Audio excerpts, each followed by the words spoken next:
everyone. Welcome to me, you, and Dr. Who.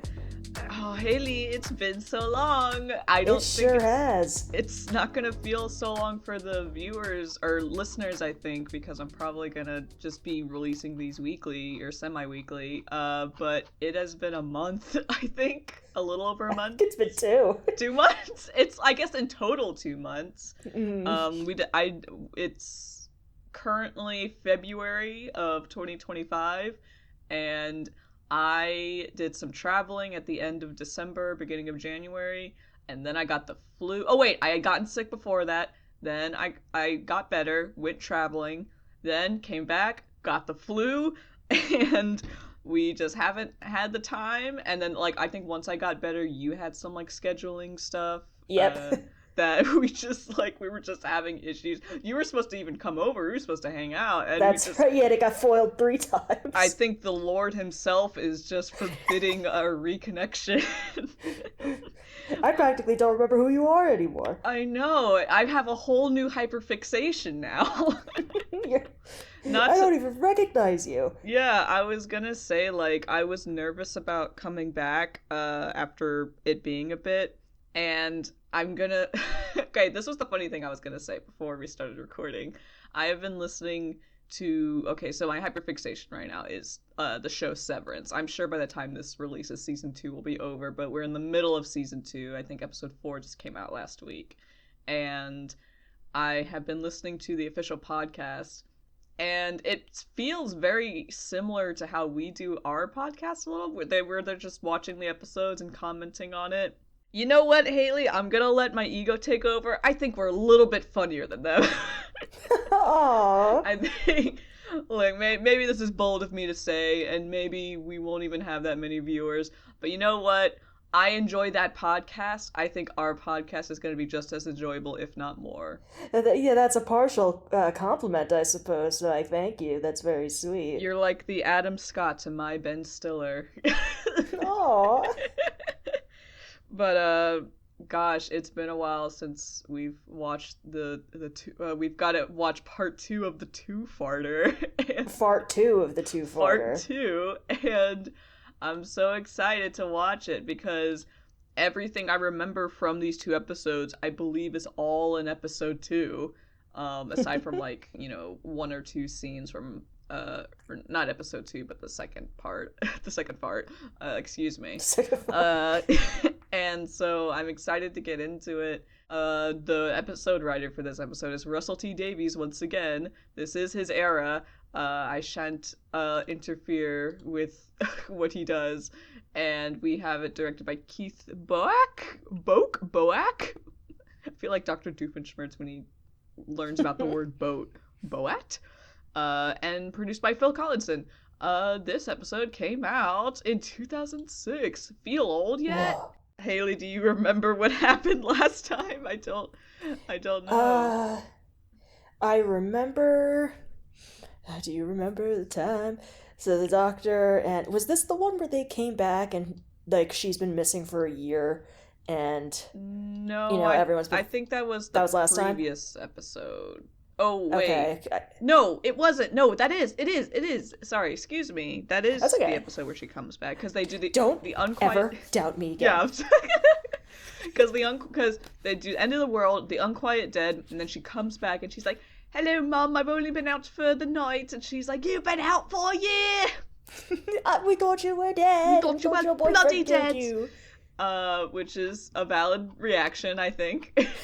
I can't say I would say differently. Don't we usually watch the the next time on and then react to it? Yes, we do. Do you remember that, or do you want to rewatch it? I mean, I just remember that, there were aliens dressed up like people, and they were farting a lot, and there was something with a pig guy. Oh yeah, a little piggy landed on Earth, but in, like, a very obvious way that the doctor is like, I think this was on purpose. This, like, wasn't an act, like a crash landing.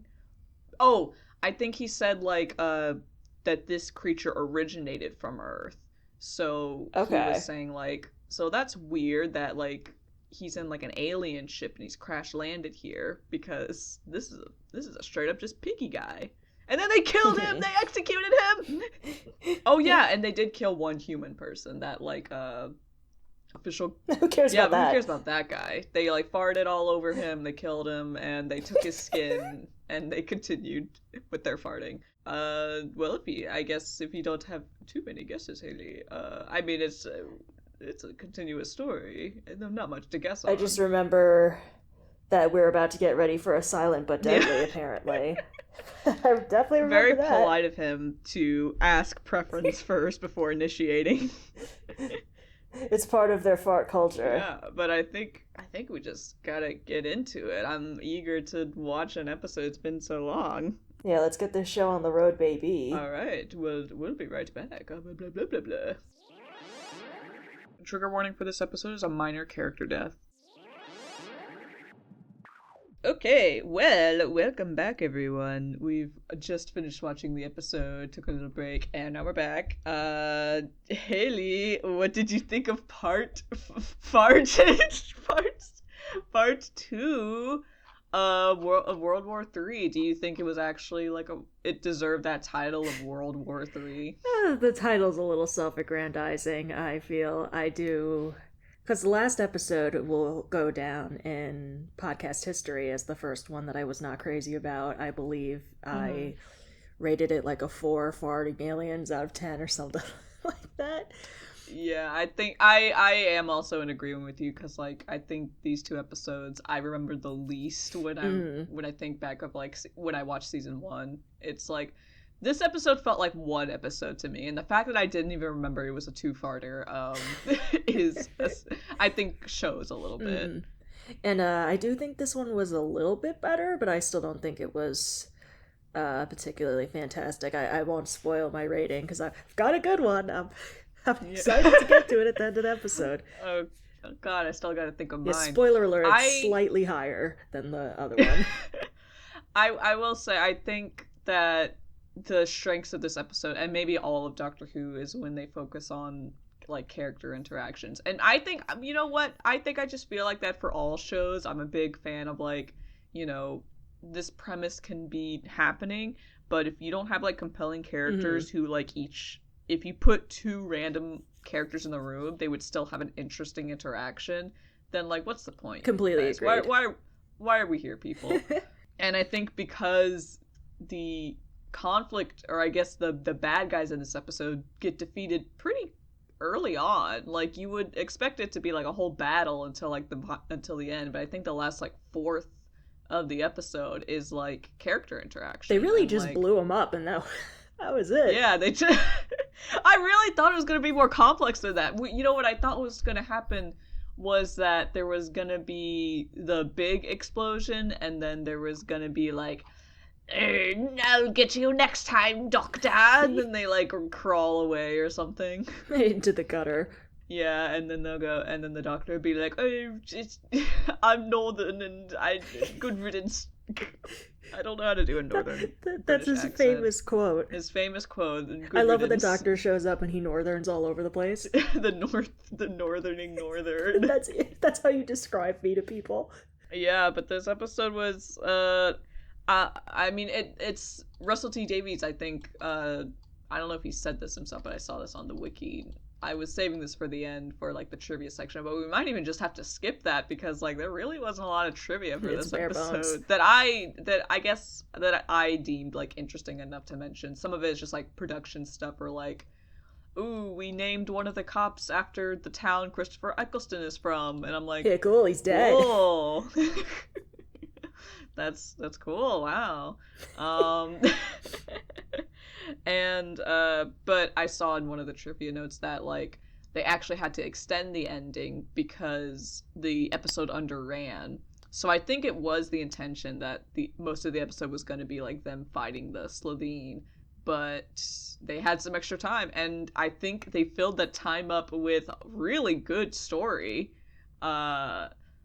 Compared to, like, unfortunately, compared to the Slovene plot, which I personally was like, wow, the farting aliens. They farted all over the place. Wow. I guess to, like, just summarize the episode real quick, if anyone has skipped over it, we basically open up with the cliffhanger from the last episode, which apparently is is something more engaged in, like, I think Stephen Moffat stories, said the Doctor Who wiki. It's not really like a method of like taking the cliffhanger from last episode and like just seamlessly like just continuing it.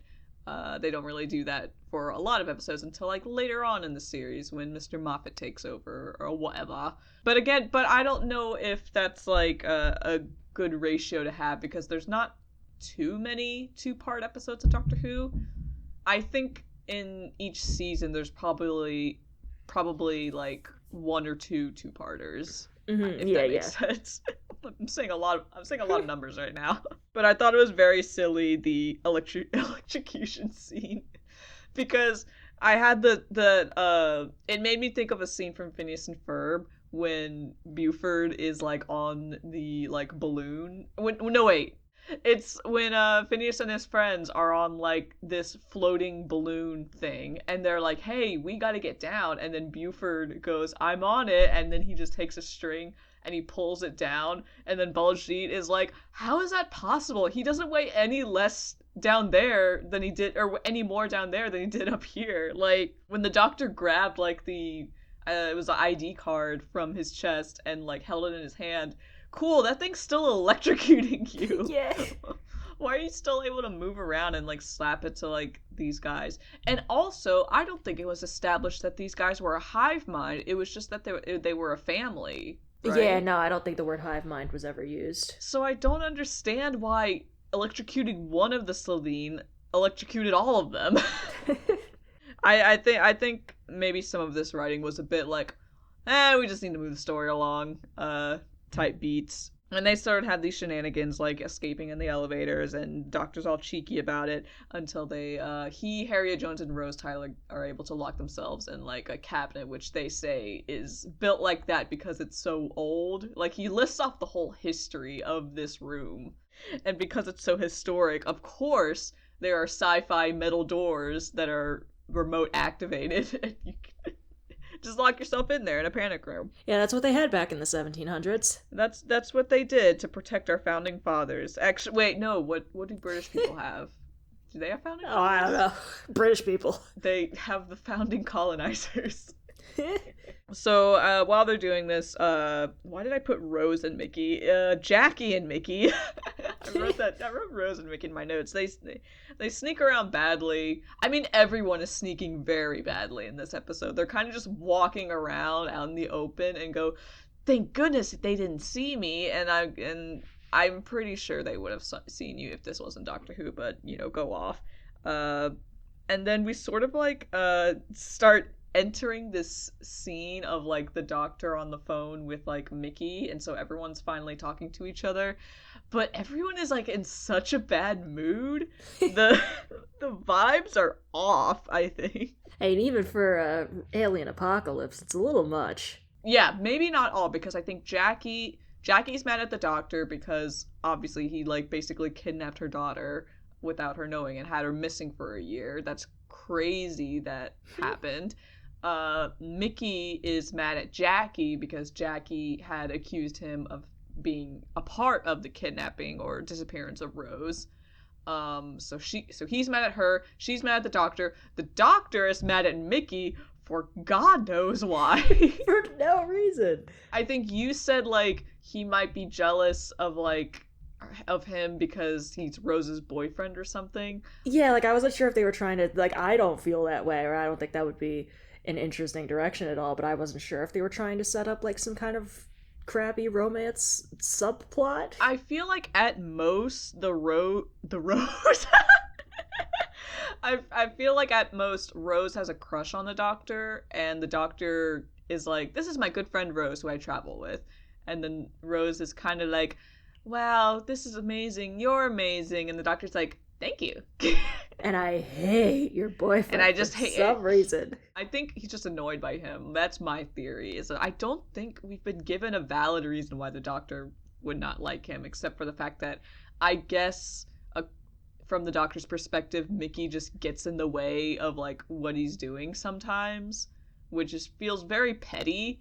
I guess like, oh, this annoying little human, like, I'm trying to do work and he keeps saying things really loud in my face. God, I wish he'd go away. In my notes, I wrote it down as Sheldon Big Bang Theory behavior. Yeah, this is very this is very like overstimulated behavior. Like the doctor only gets overstimulated by one person. It's Mickey Smith. By one designated human. He does, he's so mean to him too. He doesn't even call him by his name. He's just like, this is Ricky, right? And Mickey's it's like, Ricky no, who it's I hate. Mickey, Ricky who I hate. And Ricky who I loathe. who I loathe. And I literally have in my notes, the doctor is mean to Mickey, question mark. Because I'm so confused. But Mickey basically has this, like, he's like, check out my crappy BlackBerry picture of this, like, Slovene making the pog face. Like 2 pixel. And the doctor looks at that like God. it's this grand revelation, but I guess it's just to prove, like, you know, they're after, the Slovene are after Jackie and Mickey, specifically Jackie. I don't know why this one Slovene was like, I'm going to have a check on Mrs. Tyler. Like, what does she matter? Just go. This is why you died, because you messed with her, and you don't mess with Jackie Tyler. But I think this is the beginning of, like, these interesting character interactions where, while they're on the phone call, Jackie, like, directly just asks the doctor, hey, can you, like, even guarantee that my daughter is going to be safe traveling with you? And the doctor just literally cannot answer her.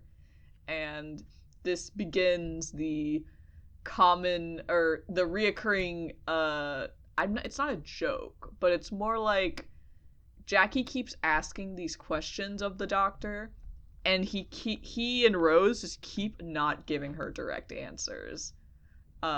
Which I think, of all people deserving to be, like, angry, I think Jackie probably is the most. 100%. Can you imagine, like, losing, like, the person you love the most in this world for, like, your child for a year, and thinking, like, anything and everything could have happened to her, and she's acting like it's all chill and fine?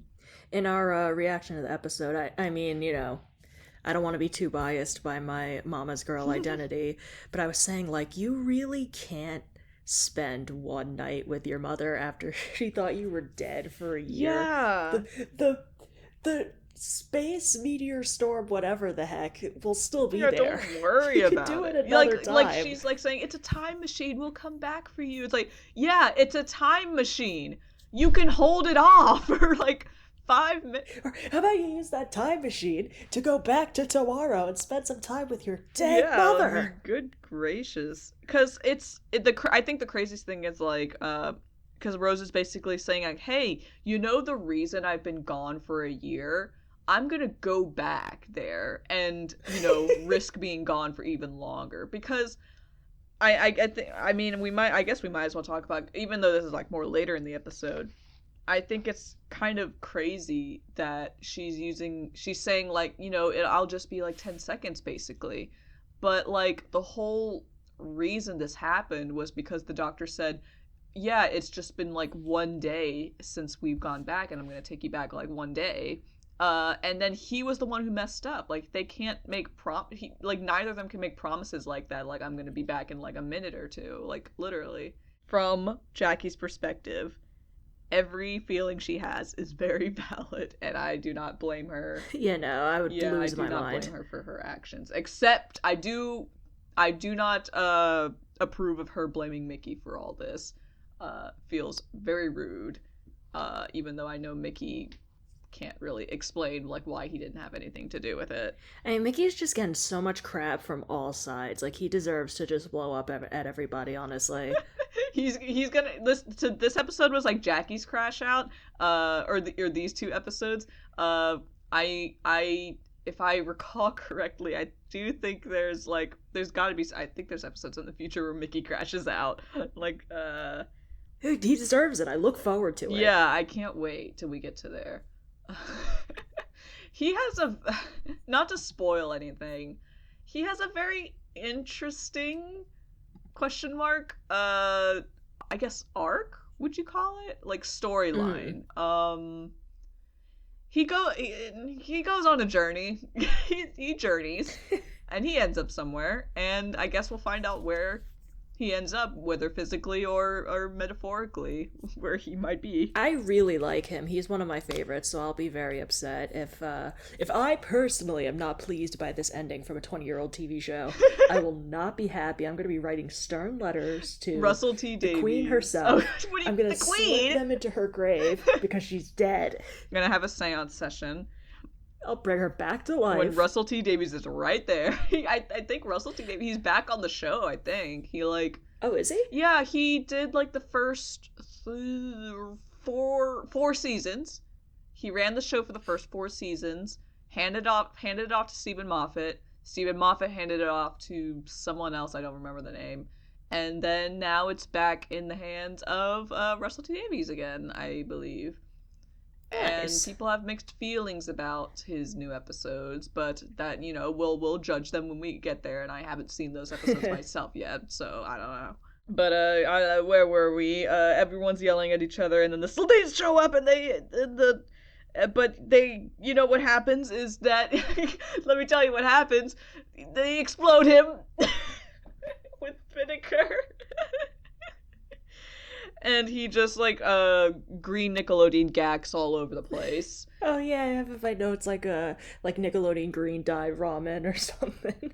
Mm-hmm. And then, like, once that all happens, they back in, like, with Rose, Harry Jones, and the Doctor, they basically figure out the motivations the Slitheen have, and it's basically to cause a nuclear war. So I believe, like, the planet gets, like, irradiated, and so when there's no life left, they have like physical materials they can sell to, like, various aliens and other people in the market. Yeah, for like fuel. Yeah.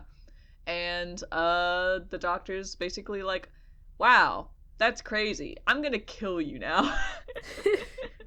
Or he's gonna defeat them, I guess, because I think this narrative tries to make it so the Doctor doesn't kill people too much, but oftentimes if you make him angry, he'll like, all right, I tried to let you out of this. Like, he literally, I think he does try to, like, be like, well, like, why are you doing this? Why can't, like, you know, do something else, do anything else? And they're like, no, lol. But I do believe he just... This part was really silly. He vaguely goes, I have a plan now, but I can't guarantee Rose's safety if we do it. And, like, for the longest time, they start doing the plan without telling us what the plan is, and I got very confused on, like, what was happening for a hot minute. I think they just, like, bombed the building they were in, basically. They bombed them. They kept bombing them. Bombing them again, and don't stop bombing them. And they were like, okay, we're gonna die now. And then Rose was like, actually, what we could do is we could hide in this closet, actually. And they're like, all right, Rose. And then they hide in the closet. And then, you know, I'm literally like, well, this can't possibly work. How are they gonna get out of this one? Yeah, how are these rascals gonna do it? Well, I guess it was more in the lines like, that can't possibly be the answer. Like, they're just gonna hide in a closet, like I know it's, like, lined with, like, metal, but it literally looks like a wooden closet. And then they make it. I suggest trying this in real life. I'm sure it would work just as well in the real world. Try this at home. You will be successful in your endeavors. And the Doctor's been having this, like, running thing of, like, Harriet Jones, where do I know that name? And once they explode the building and kill all the Slitheen, because this kills them I feel like this all happens very fast, but this, like, explodes them and kills them. And they basically walk out of it fine, and Harriet Jones is like, I'm gonna address the people so that way, you know, they know that they're safe.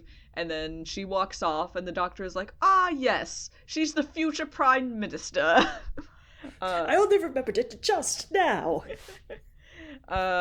But yeah, that's what I remembered, like, earlier in the episode when the Doctor was like, where have I heard that name before? And I'm like, oh, are they gonna talk about how she's the Prime Minister?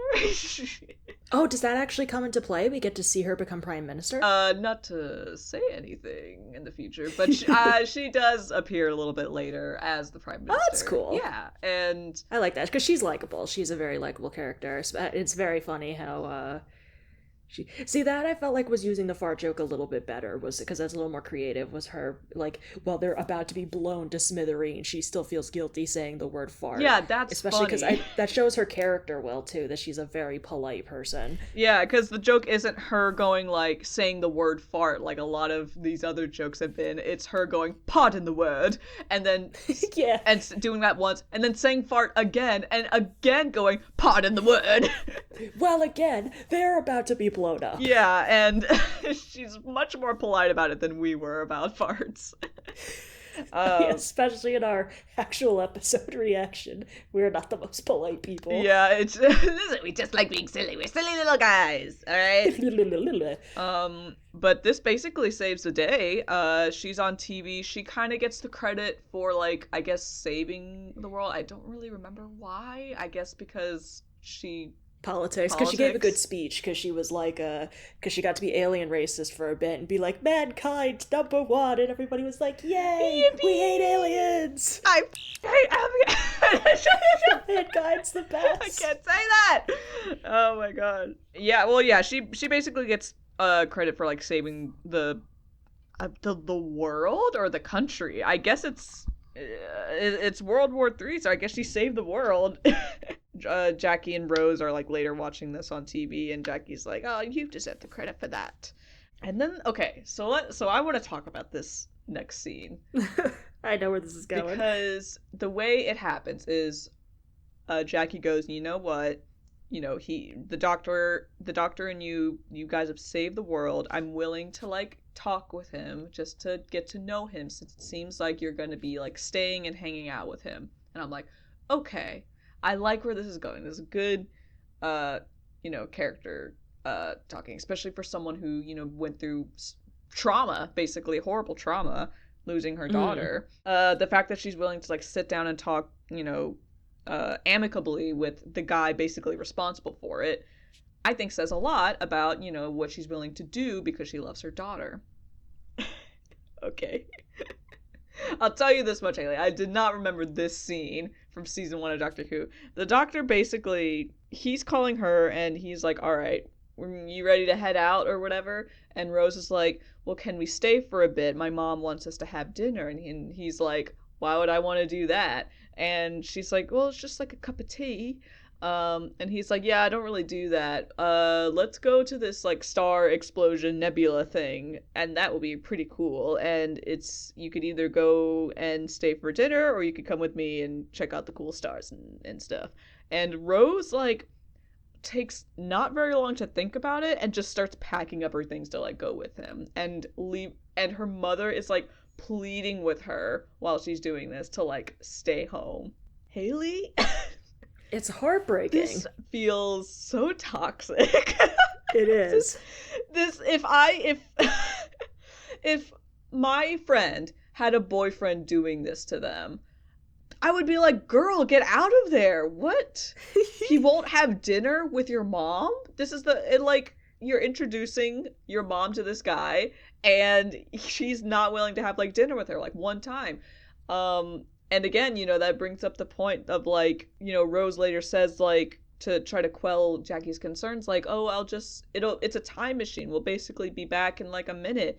Okay, then stay and time travel, because I doubt the star exploding thing is happening right now as we speak. And even if it was, you can time travel back. Okay, not to like spoil what the rules for time travel in this show are, because they're vague also.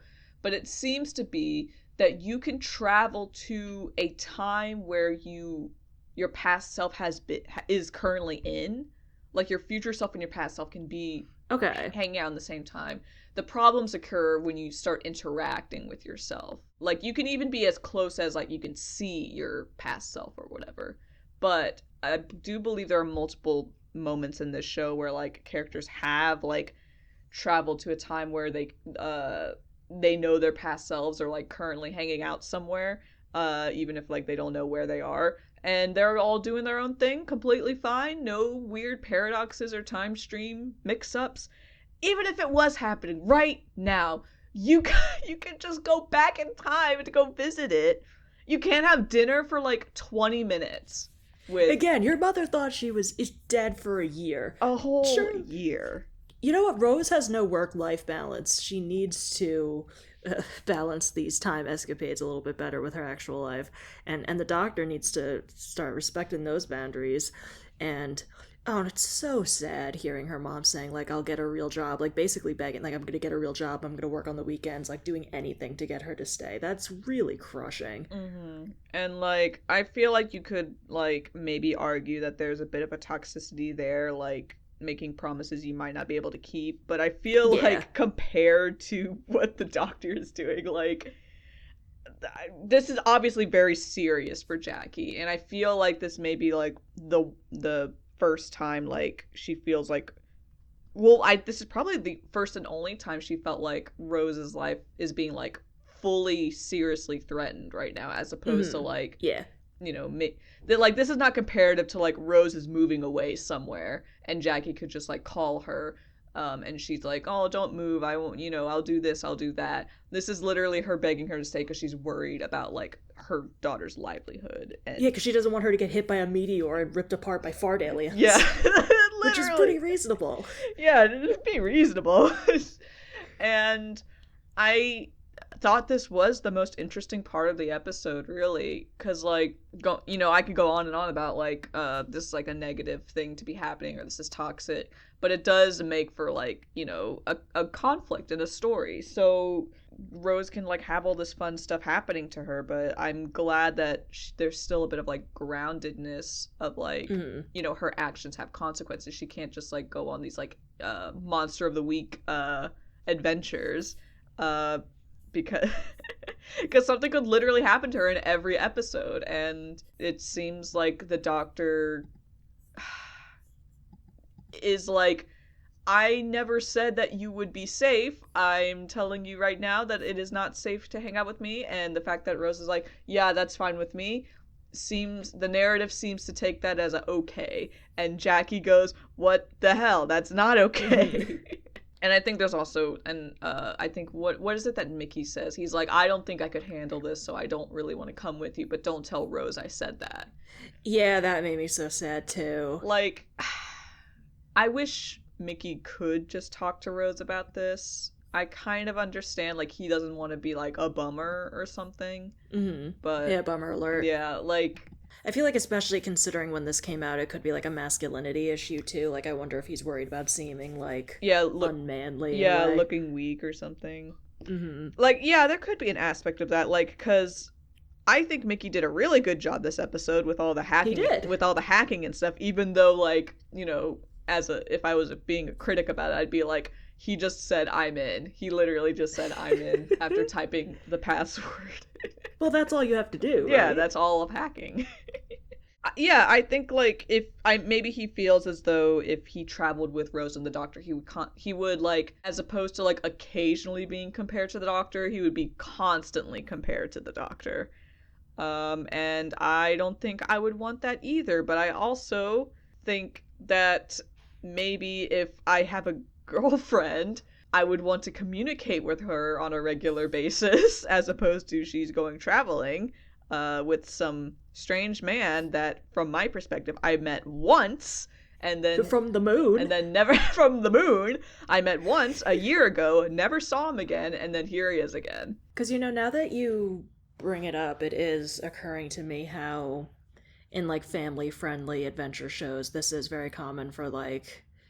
Usually it'll be like a kid character or something who just kind of goes on these adventures regularly, and I feel like it's not usually touched upon that much how this impacts their family and friends. So it is interesting whenever you see a show like this that actually does show like the consequences of blowing off the people you care about so you can go fight fart aliens in space. So you can fight the fart aliens. Yeah, like I think because this episode basically this whole series is basically just the Doctor and his like very squishy human companions that can like that have one hit point and he has to protect them constantly. They do continuously explore this conflict basically. Good, I want to see more of it. I think they explore it with the next companion. I think they do it with like most of the companions. Okay. I think, if I recall correctly, not to be critical of a season we haven't even gotten to yet, and I haven't even watched in years, I do believe they kind of bring this conflict up in like season 5, but it's not as focused on as it is here. And I feel like maybe part of the reason is like, oh, it's done over, this conflict of like the consequences of your home life when you travel with the Doctor. Uh, but it's a very real thing, and I think it's interesting to have companions who have like connections and families back home, basically, and like what it means for them specifically to be doing this. And that's why I liked the end of this episode, and I thought the first part of this episode was kind of boring. I completely agree. Yeah, all I have, the last note I have is Toxic Doctor, what the hell? I think that summarizes both our thoughts pretty well. Yeah, I think a part of the issue I kind of have also is that I can't tell if the writing is aware that he's being toxic, because I know we're using that word a lot because it's a bit of a modern term nowadays, and they didn't really say that back in like 2006. I feel like what you would say back then, you'd say like abusive, but I feel like that's a bit harsh. That's a little extreme. Yeah, I don't think the Doctor's abusing her at all. I think he always gives her an out, but I think in this episode in particular, he was a bit not guilt trippy, but he was like, well, you could come with me to see this cool thing, or you could go do the boring thing. It's your choice. And then made Rose feel like if she didn't choose to go with him, he would leave her forever, possibly. Yeah, he was kind of like egging her on. He was giving her FOMO. Yeah. Yeah, a bit. And I didn't really appreciate that. And I feel like this is like the first time I've like disliked the Doctor. At least like as opposed to like disliking an action he does, even if it makes sense. This feels like, dude, why are you doing this? You can't justify this one, white baby. Yeah, white baby, you are time traveling, white baby, and I know you can do better than this. You are time traveling, white baby. So, well, all this to say, like, I can't tell if like the writing is like aware that he's being toxic, in the sense that is if he's gonna learn to be better about this later. I genuinely can't remember if there is a storyline about this, if Rose has, or maybe has also learned something. I hope it's not just Rose who learns, like, I'm with you on that. The consequences of like traveling in space. I think this is a both of their conflict type storyline, because he's got the guilt of like, I'm putting someone I care about in danger constantly, and Rose is like, I'm being put in danger constantly, and my family is never gonna know if I like die or not, because it would be all the way in a completely different location. I think they both deal with guilt, and I really hope that at least in this season, because I do think they address it more in like later seasons as well, but I want the Ninth Doctor to learn from like this kind of behavior. Yeah, I guess we'll just have to keep watching to find out, and so will you. And then you'll have to listen to this podcast, because we've actually binded your soul the moment you watch episode 1 of this show, or whatever episode of the show. You've actually been bonded. You have to watch every single episode of this podcast. You have to listen to it in our beautiful voices. And now we're in business together forever. Yeah, forever, or however long this goes on for. Yeah, sorry, we forgot to tell you. But not now. So you're the one who signed all those papers when you came in, and you gave up your blood pretty willingly. So yeah, I don't was know there. What you want me to tell you? Haley was there. I was there. We all saw it, and you're just here now, and I don't know what to tell you. Your newborn is doing well. Your firstborn child, we're doing good, taking care of them. We put her in a tower. Her hair is growing longer and longer as we speak. We've named her Lettuce. I hope that's not going to be a problem. We've named her Cabbage Patch Kid, and she's doing very well. We've given her a lizard. We're gonna mentally abuse her like you do. Anyways, just don't worry about it, all right? Yeah, don't worry about it. It's fine. Yeah, you will not have a beautiful... Don't freak out. Yeah, don't freak out. You're not going to reunite with her in, 18 years and have a beautiful moment. It's fine. So thank you for watching this episode. Well, wait, we gotta give our ratings. Oh yeah. Well, let me see. I don't know if I have any more any cool trivia actually. I do have a funny one. I have a couple funny ones. Hit me. This is just what the wiki on the episode the TARDIS wiki says. One of them says Russell T Davies added the scene of the boy cleaning the bad wolf graffiti off the TARDIS in accordance with BBC guidelines. Oh, that's funny. What BBC guidelines is he talking about? I know not. I tried to look up BBC guidelines like on Google, and it gave me a giant like website article, and I was like, damn, I'm not reading all that. Anyway. I'm still so curious what that was all about with the kid writing that. I'm very, very curious about this bad wolf stuff. Ooh, who's to say? I actually... You are to say! You! I am to say! I found a cool TikTok edit the other night, and as soon as we finish season 1 and we know, like, the answers to certain things, I'm definitely sending it to you. Ooh. And then one other trivia point that I thought was a bit funny was... it says, at Hensel Castle, the limitations of the Slitheen costumes became apparent, and it was later found that the digital Slitheen matched imperfectly with their live-action counterparts. Shocker! As a result, the production team agreed to avoid such hybrid approaches in the future. CGI is so bad, we made a promise not to do it again. Yeah, because I was telling our friend about this episode the other day when I was on a call with her, and I was, talking about the farts, and as I do, the two fart or the alien, the silent but deadly, and I used the term once upon a time CGI, and I don't know if I've used that yet on this show, but I think that's a perfect... I also said during our reaction Jimmy Neutron CGI, which honestly is more accurate. I did see that. Part of me wanted to be like, oh wow, this is like Shark Boy and Lava Girl type editing. But I don't want to put disrespect on the Shark Boy and Lava Girl movies or that whole studio, because those movies were made with love and affection in the director's heart. And unlike this corporate shill that we clearly hate, yeah, that's why we have a whole podcast about it. There was no love in Doctor Who when they made this. Never. Well, you know what I'm upset by? Did they ever explain what the hell was with that pig thing? No, they did not actually. I don't think they did.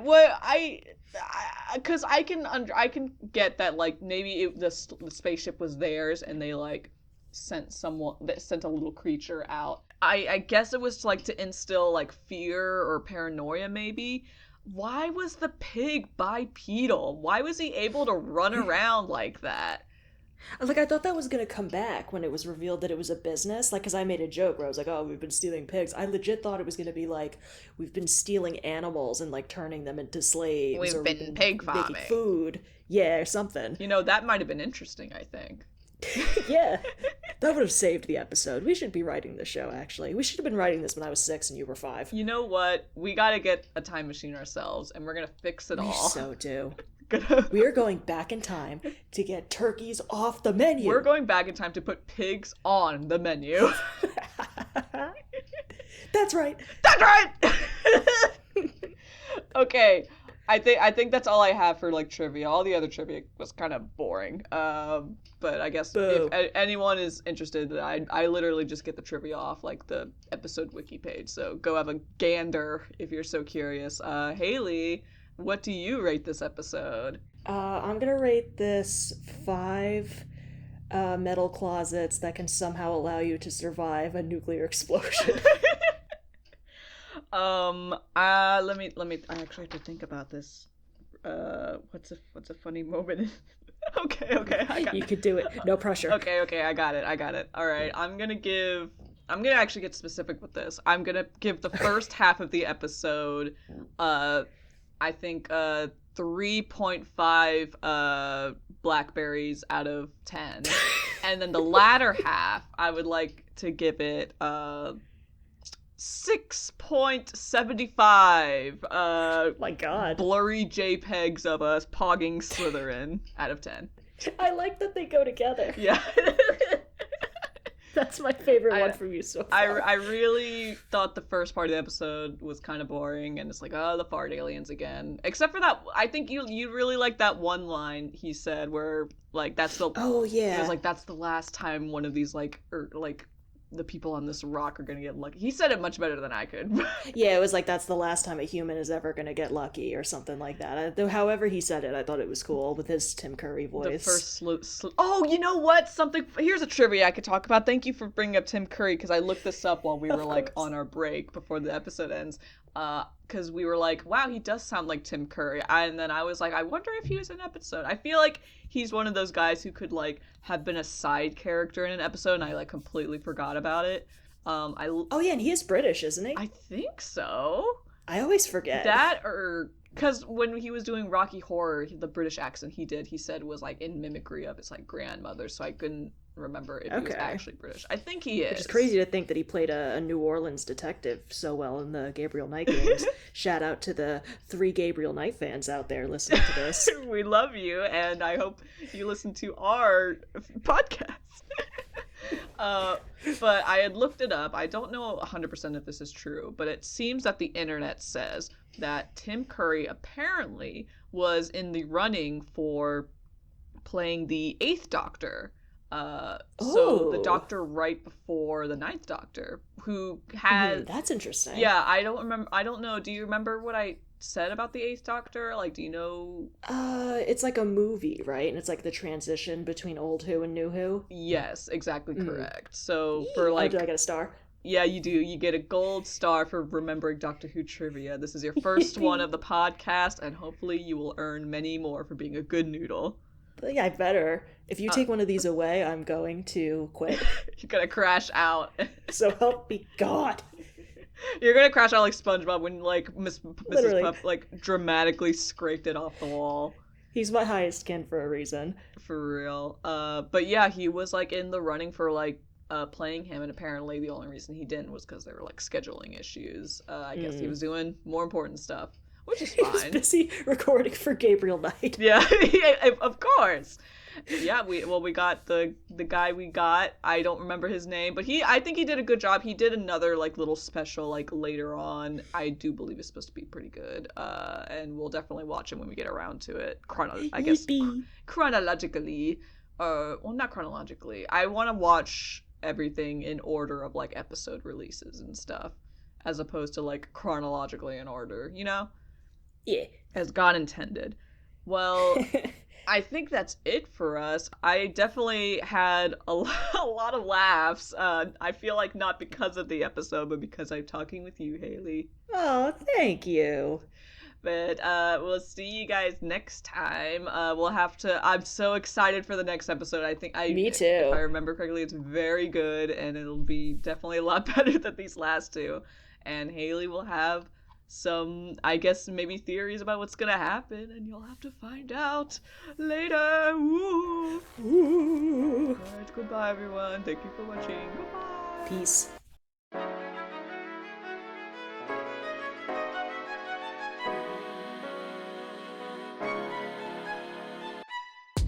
Hey guys, thank you for listening to our show. This was created by me, Julia, and Haley Doherty. The cover art and thumbnails were illustrated by the two of us and edited by me.